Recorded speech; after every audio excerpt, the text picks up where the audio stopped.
mystical person. Yeah. I don't believe that this person was God, the savior Right. of the world, and Right. that the creator of the universe and maybe even the multiverse says, you know what, I just can't get the humans to listen to me, even though I won't show myself to them and give them anything, to give them any solid evidence. And I just, all these powers I got, I Right. just can't control my own creation. So I'll create my own son and send him down to die. That's pretty sadistic. I just don't believe in that story at all, because matter of fact, in the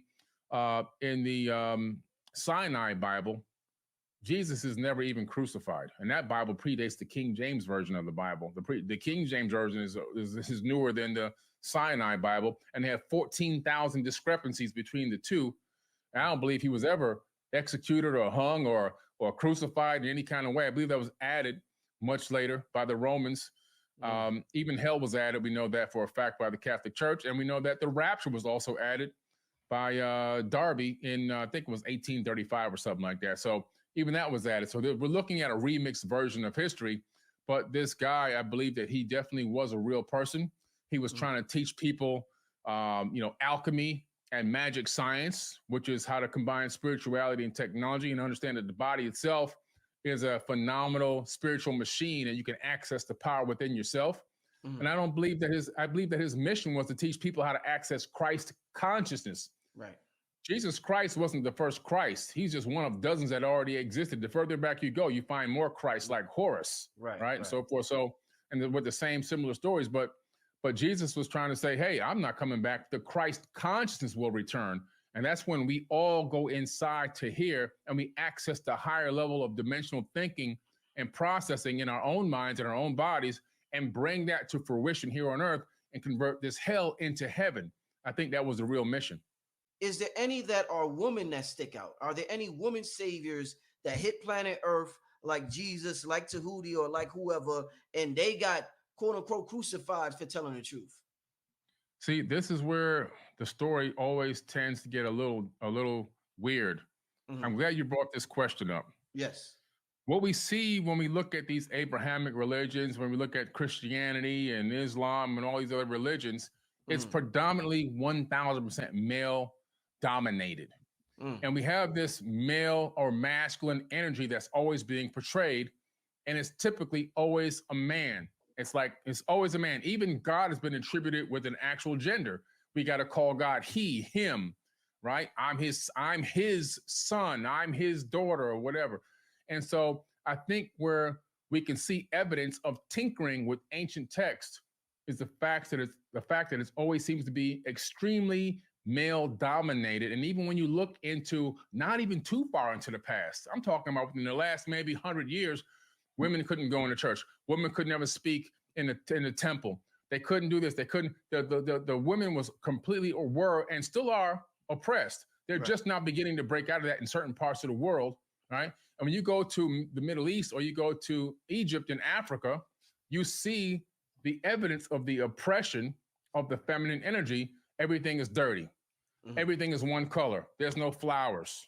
It looks like a gigantic bachelor pad.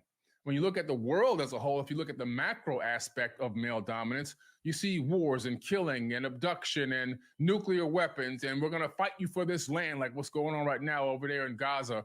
We're going to kill you and wipe your whole family out so we can take this land because we don't think you deserve it.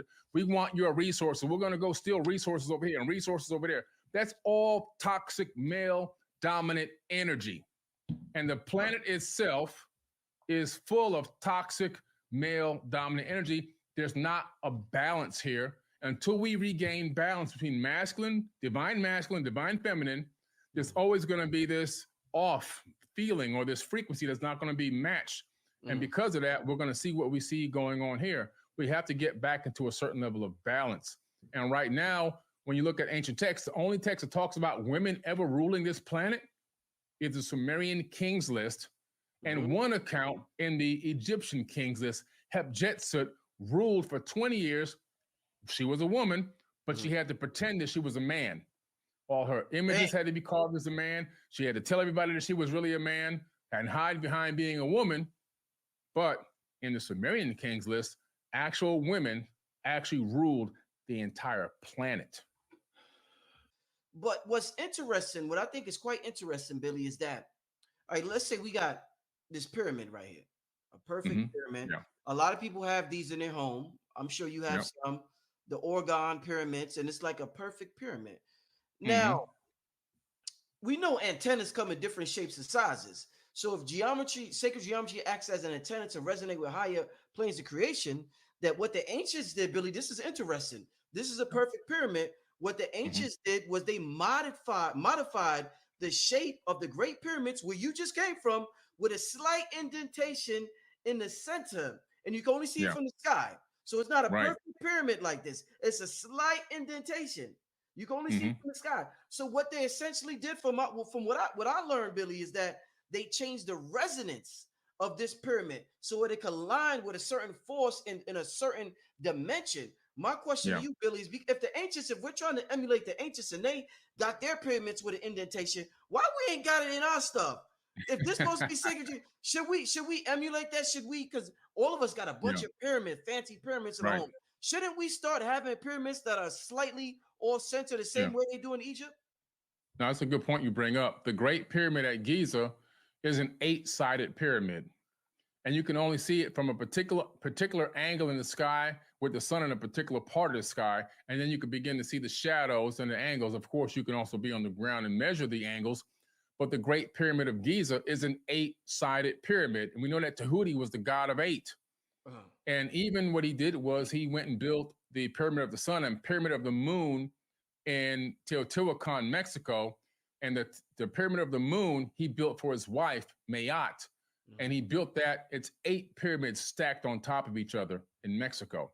He's a god of 8. So everywhere you go, you're going to see a lot of 8s resonating with Tahuti, aka Thoth the Atlantean. But yeah, we should take our, like I sell those same resin pyramids, those Oregon pyramids on my website, for example, for years. One of my first products was those same exact pyramids.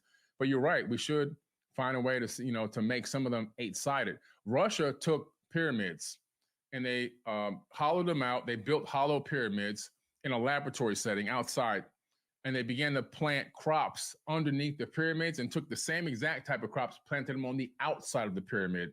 And in these experiments, the crops they planted inside the pyramid structure in the sacred geometry grew almost twice as fast and were almost twice as abundant as the ones that were planted on the outside in the same exact soil.